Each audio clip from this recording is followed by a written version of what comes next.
I'm very excited to introduce our next guest of the program. He is a film critic, a curator, a teacher at both UofT and Humber in Canadian film as well as writing. Please welcome to the program, Mr. Angelo Mureda. Thank you so much for having me. Thank you for being here in this amazing theater. When's the last time you saw a movie, and when was in the theater, and when was the last time you saw a movie in this theater? Oh, that's a great question. I saw Robin Hood, Prince of Thieves in this theater in a rep screening, I think in February of 2020, so just before everything started to go haywire. Okay. I was in this very theater. That's it then. Cancel the kitchen scraps for lepers and orphans. No more merciful beheadings. And call off Christmas. That had a very cartoony villain in that film. And that is exactly what we're talking about today, is cartoon villains and their depiction and your analysis of that. But even before that, let's take a trip back in time. What were some of your favorite cartoons? You know, what did you watch growing up as a kid? That's a good question. I think the first thing that comes to mind for me is probably Batman the Animated Series. That was sort of my introduction to, I think, animation that was maybe a little bit more gritty, a little bit grittier, a little bit more complex and dark.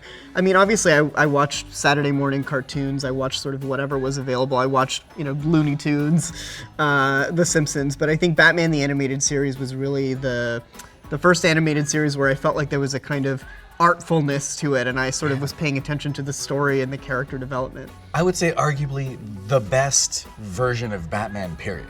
Like, even with the movies, even with the comics, I feel like Batman the Animated Series really nailed it. And again, I always look at those villains in the DC universe especially, but specifically Batman, as I think some of the greatest villains. It's so simple, and so you kind of feel sad for them, whereas some villains you're like, away with them, good riddance, But I feel like there's a more human side to the villains that almost makes the good guy look more robotic and more of like a static kind of character. I don't know, maybe it's just me. I think it's a real testament to how strong Kevin Conroy is as the voice of Batman. I get the message. Okay then, for openers, look at the blade. It's used by a cult of mercenaries based in Calcutta. Even the rope appears to be made of a hemp indigenous to that area. Well done, detective. You are worthy of your reputation. He actually resonates as Batman in a way that some of the other physical embodiments of Batman haven't, for exactly the reason you're saying, right? That the rogues gallery in Batman is always the appeal, right? It's the reason that you watch Batman, it's the reason that you read the comics. The rogues gallery has the characters who are interesting, right? Like the Batman villains are why you care about Batman. So it's a testament to him that he's so good at kind of humanizing Batman and holding his weight against these incredible characters that are really, I think, the things that draw our attention. Greetings from Gotham City, and welcome to the first annual Christmas with the Joker. Growing up as a kid in the schoolyard, and even now as a big kid, as a voiceover artist, I loved playing the bad guy, and I loved, kind of depicting the bad guy. I always thought it was more fun to be the bad guy. Yeah, I think there's a lot of truth to that the bad guy is just a more dynamic character and a more interesting character. Obviously, that's not to say that bad guys are aspirational. It's not like we want to grow up to rob banks and be sociopaths and things like that, right? But I think bad guys are more interesting. They have more color, they have more flavor, they have more dynamic reasons for being than heroes do. And I think another side of this, as a child growing up with a disability, you sort of look to bad guys who are depicted often as being marginalized, as being outcasts, as being a little bit different, sometimes physically different, sometimes cognitively different. And you sort of see something of yourself as someone who maybe is yourself from a minority community, who yourself feels like an outcast, doesn't feel like the hero, doesn't feel like the more stable person in the situation. You sort of associate yourself with those villains, I think, if you find yourself feeling like an outcast sometimes, and I certainly did. What would you say are like go-to depictions of how cartoon villains have been represented throughout time?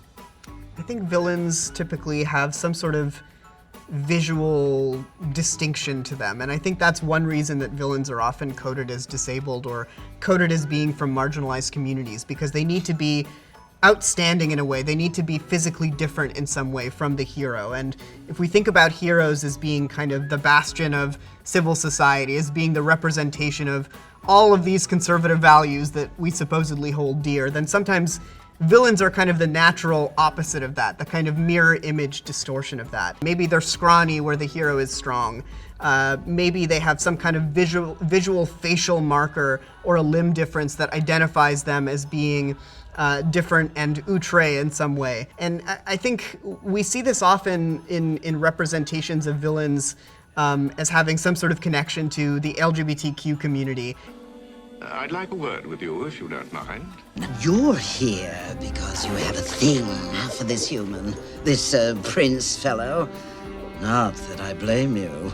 And this has been a sort of negative trope for a long time, right? That villains are sort of presented as being campy. Villains are presented as being really conspicuously childless or oriented against the future. They don't believe in children.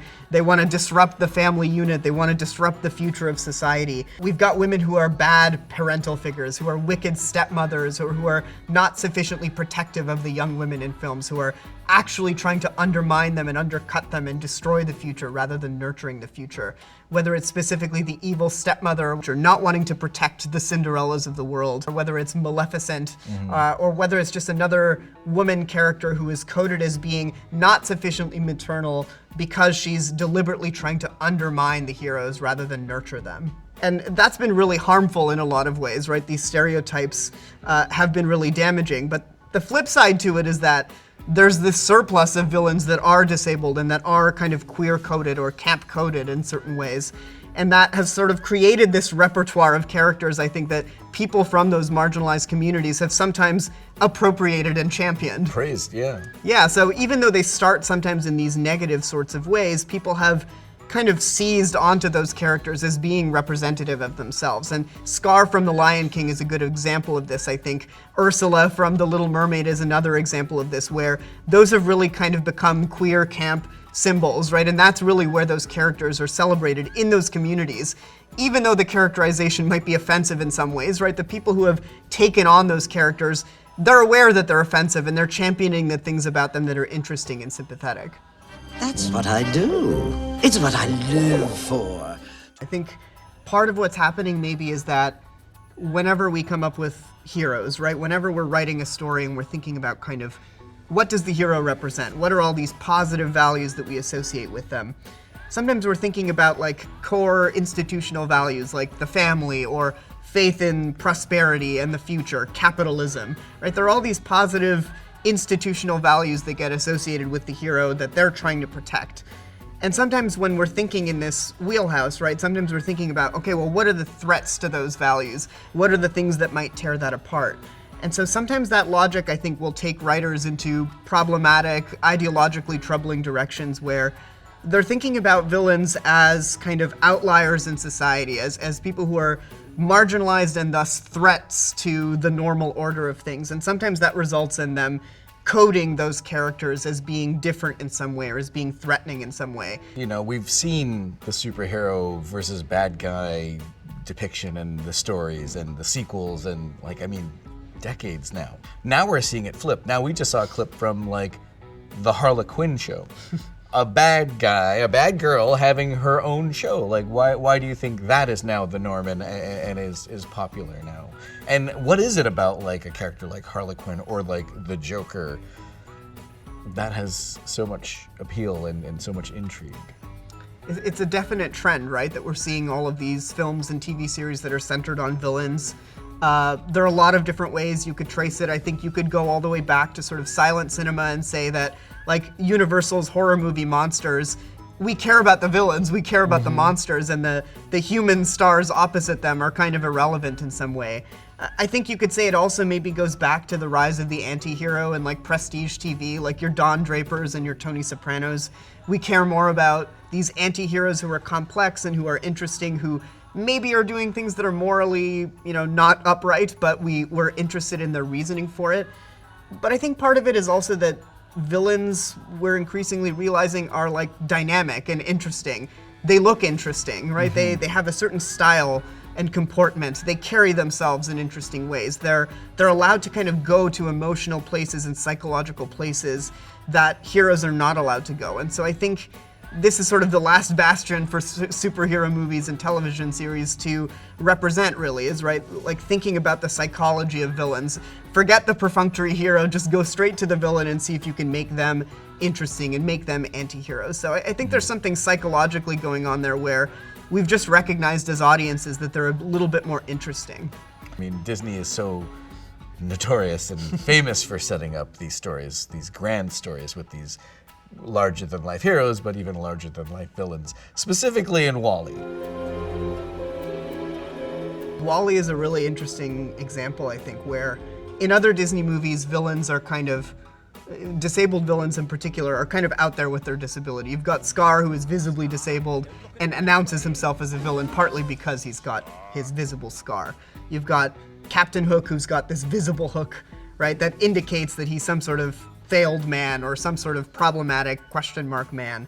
Whereas in WALL-E, as you're saying, right, it's more coded, it's more ideological, it's more in the kind of bones of the story than in something that is outward that you can see. It's a film that is very anxious about the possibility of humanity sort of losing its strength, losing its virility, losing its ingenuity, and becoming disabled, becoming a lesser version of itself. And so there's some ideological work going on in WALL-E with the way that humans are depicted as not being upright anymore. They don't stand on their own 2 feet. For wheelchair users, I think wheelchairs are typically mobility devices that activate things in your life, right? That allow you to do things that enable you to actually be a more advanced version of yourself, right? So for a film to really depict the wheelchair as the source of humanity's fall, right? The source of humanity's flaw is that they're not standing on their own 2 feet again, I think is kind of troubling and lazy in some ways. It's a critique of laziness that is itself kind of lazy, I think. We talk about the negative sides of coding and you know, are there any upsides or are there any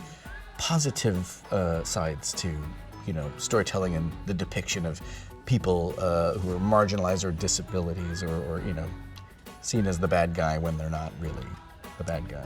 Harley Quinn would be, I think, a good example of this, where that obviously is a character who is damaged in some way, who has a traumatic background, who's been gaslit her whole life, or at least most of her adult life, who is suffering through some kind of PTSD. But that's what makes Harley Quinn relatable to the people who like Harley Quinn, right? If Harley Quinn was fixed, if Harley Quinn was cured, right, Harley Quinn would not be an interesting character. The things that make her interesting are bound up with her disability and her identity. And I think there are also more positive depictions of disability that we could think about outside of just villains. Like, I think of a film like How to Train Your Dragon, for example, where you've got a disabled human character and a disabled dragon, and the whole purpose of that film, the whole kind of narrative progression of that film, is those two learning how to adapt as disabled people or as disabled creatures. I think also of stuff like Shrek, where it's really playing with our association between physical differences and villainy. And that's a film that really tries to subvert those expectations and make it so that it's the pretty people who are bad, right? Lord Farquhar is the one who's trying to eliminate the animals from the swamp, right? But Shrek is sort of the protector of the swamp. I think there are positive representations. Sometimes you just have to kind of know where to look for them. Right, and that being said, is there enough representation out there? And what is being done, what needs to be done, would you say, looking forward? I think there is some movement to at least consider representation. And I think part of it, you mentioned writing, I think part of it is that more disabled people are writing articles about disability representation. Whether it's disabled critics or activists or people who maybe want to get into the industry or who have the talent to get into the industry and maybe haven't quite made it on a big project yet. But there's been a movement for sure to at least recognize limitations in representation, to address the tropey representations of disability that we often see, where disabled people are purely villains or their different appearance marks some kind of different soul or some kind of deficit in the soul. I think it's moving a bit slowly in terms of actual talent behind the camera or behind the mic. We as disabled viewers kind of have to find the thing that is interesting amidst the problematic stuff. And obviously, I think it would be better if we have more disabled creators who are just adding their diverse voices to the mix. But I'll just say anecdotally as a viewer, right, as someone who's long watched art made by non-disabled people about disabled characters, that sometimes you're surprised at things that come out right, that shouldn't be right, things that start offensive, that accidentally become interesting. Like, I'll give a weird example, which is South Park. South Park has all sorts of offensive representations of disability, but there's one episode called Cripple Fight where the two major disabled characters, Timmy and Jimmy, are in a brawl. And that's an episode that I must have seen as a disabled teenager, and I just thought, I don't know who was advising on the writing of this episode, and I know a lot of disabled people hate that episode, but there's something so authentic and interesting about the concept of a disabled character who meets another disabled guy who's kind of a hack and who's kind of annoying and who's more cloying and he's more easily adaptable into the community of normies, and it just drives him like up the wall and makes him so upset and he wants to out him as a fraud. Like, this is the kind of experience I think that, it's not to say that only disabled people have it, but there's something interesting and new and complex about it, and I wish non-disabled creatives were more willing to kind of take those risks by actually thinking about their disabled characters and their needs and their interests a little bit more. Boy, I never thought someone could be so good at offending people, and if it's two people, it'd be Matt and Trey for sure. We've talked about some of the greatest villains of all time, but in your opinion, who would you say is the worst cartoon villain of all time? Morally or artistically? I suppose I hate to keep going back to Batman, but the Riddler has never struck me as a particularly threatening villain. He just tries to make you do puzzles and logic. This puzzle is far more than any mere game. Wouldn't you agree? Like, some people would welcome the challenge of the Riddler. He still terrifies me. My. Can we actually have a brain beneath that pointy cowl of ours? Interesting. I would bow down. You if would bow had before any the Riddler? threats. Yeah, I'd be like, hey man, I have no idea what you're talking about. Not a scholar. I'm a voiceover artist. So right. You win, Riddler. This is it. The end of the game. I'm a little sad, actually. Do you think, Angelo, you could give us your best evil villain laugh? Is there one in you? My face went ashen as you said that. Ha ha ha ha ha. That's it. That's it. I'm terrified. I don't know about you guys, but I am mortified. Our guest today has been Angelo Mureda. Thank you so much for joining us. Thank you so much for having me.